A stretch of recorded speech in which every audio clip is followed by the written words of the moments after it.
A beata Helena Aiello era contemporânea do Padre Pio, uma grande mística, tinha os estigmas, recebeu várias revelações a respeito do castigo que está para vir em nossa época e que me parece importantíssimo conhecer, sobretudo com base em uma fonte muito séria, que é a que eu vou citar aqui. E esse é o nosso assunto de hoje. Muito bom dia, meu nome é Daniel Martins, seja bem-vindo ao canal dos Santos Anjos.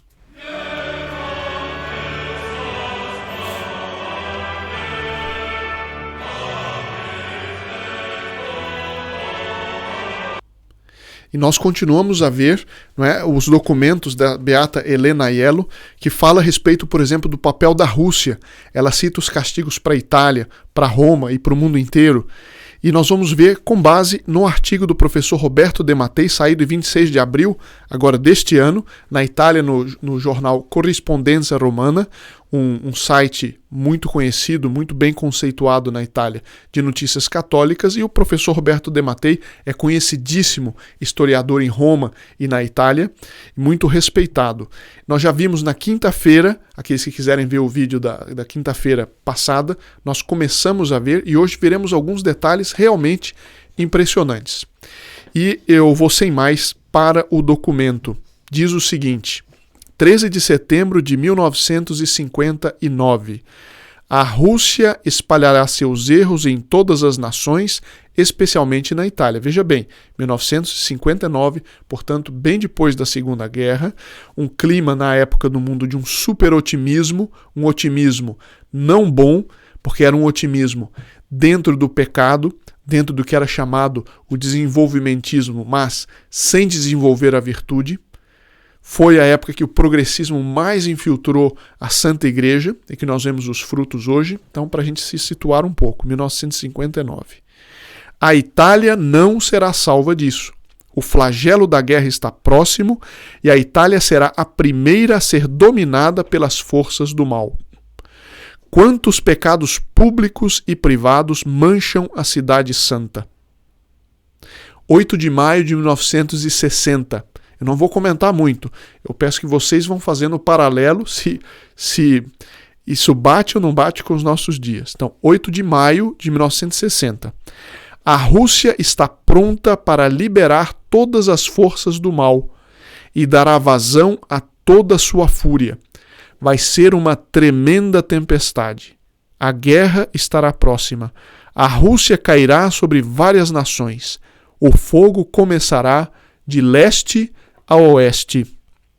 Haverá também muitas revoluções no norte da África e depois no Oriente Médio. O sangue fluirá em rios. O tempo não está longe. Os sacerdotes serão perseguidos. As igrejas serão profanadas, principalmente na cidade santa, Roma. Reze para que o Papa não caia nas mãos dos russos. Eu não vou comentar muito, isso é o que está escrito aqui. Isso 1960. Quantos, né, dos que estão me ouvindo já eram vivos? Alguns eram jovens já nessa época de 1960. E, portanto, ainda nós podemos dizer que isso aqui é em nossos dias. Bom, 16 de julho de 1960. Se não rezarmos, a Itália será pior que a Rússia. A perseguição da igreja virá. Quantos padres morrerão como mártires? A Rússia está tentando invadir a cidade santa, sede do Vigário de Cristo, profanada por esses monstros infernais. Nós vemos que é uma coisa profética. Nós vimos na quinta-feira passada, quem quiser ver o vídeo de quinta-feira passada, que nós vimos como Nossa Senhora tenta a segurar as mãos de Deus Nosso Senhor. Ela tenta retardar o castigo, mas ela diz também os pecados foram longe demais. Continuemos. 22 de agosto de 1960. A hora terrível avança sobre o mundo. Várias nações serão atingidas, especialmente a Itália, com revoluções sangrentas. A Rússia preparou armas secretas contra a América, contra a França, contra a Alemanha. A guerra está próxima. No final aqui o professor De Mattei vai fazer um paralelo bem interessante, mas continuemos com o texto da revelação. O Reno na Suíça estará cheio de cadáveres e de sangue. O Papa terá que sofrer muito. O leão que ruge avançará sobre a cátedra de Pedro para espalhar os seus erros. Não vou fazer nenhum paralelo, façam, por favor, façam o paralelo à medida que a gente vai lendo. O fel da Rússia envenenará todas as nações, especialmente a Itália. Alguém vai dizer, mas o comunismo já não acabou? O professor Dematei vai fazer um comentário interessante sobre isso depois. Rezem muito e peçam orações, principalmente nos meses de outubro e novembro, e não pensem que são palavras vazias, são revelações sérias. Quando tudo isso vai acontecer, o tempo não está longe e tudo se tornará realidade. Veja que interessante a relação aqui que faz o professor Dematei. Assim termina o texto datilografado, contendo as revelações de Jesus e de Nossa Senhora à beata Helena Aiello. Naturalmente, essas mensagens devem ser lidas, lembrando que os tempos da divina providência são diferentes dos tempos dos homens, e que as orações podem retardar ou atenuar os castigos. Deus não tem pressa, diz o livro da sabedoria. Espera que os tempos se cumpram e executa infalivelmente os seus desígnios, diz o livro de Isaías. A referência constante à Rússia confirma a profecia de Fátima, segundo a qual a Rússia espalhará seus erros pelo mundo, promovendo guerras e perseguições à Igreja. Se alguém objeta que a Rússia comunista já não existe mais, respondemos que nem a Rússia nem o Ocidente se converteram à verdadeira fé. Ou voltaram, né?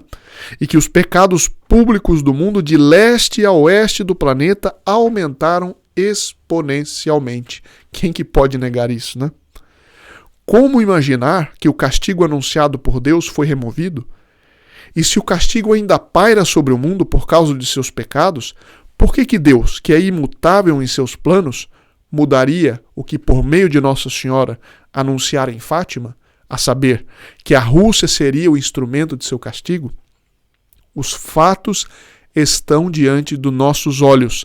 A Rússia invadiu a Ucrânia em 22 de fevereiro de 22 ano passado e ameaça com o uso de armas nucleares e mísseis hipersônicos, capazes de voar a 5 vezes a velocidade do som. O risco de um massacre paira sobre a humanidade de forma muito mais grave do que há 60 anos. Quem pode negar isso, né? 2 guerras terríveis, vai concluir aqui. 2 guerras terríveis devastaram o século XX. Estamos às vésperas de uma nova conflagração mundial? E como e quando a Rússia se converterá à verdadeira fé, cumprindo a profecia de Fátima, que anuncia no final da catástrofe o triunfo do seu imaculado coração? Só Deus conhece o futuro, mas as mensagens da beata Helena Aiello podem ser fonte de reflexão e de oração para nós. E aqui eu aproveito e pergunto novamente se aqueles que nos assistem e nos acompanham regularmente gostariam que continuássemos a ver essas profecias a respeito de nossa época, com base sempre em fontes sérias. Alguns já responderam, muitos responderam. Eu aguardo aqueles que ainda não disseram, que digam, por favor, se gostariam que continuássemos nesse caminho, nas nossas próximas conversas. E então nos vemos amanhã, se Deus quiser.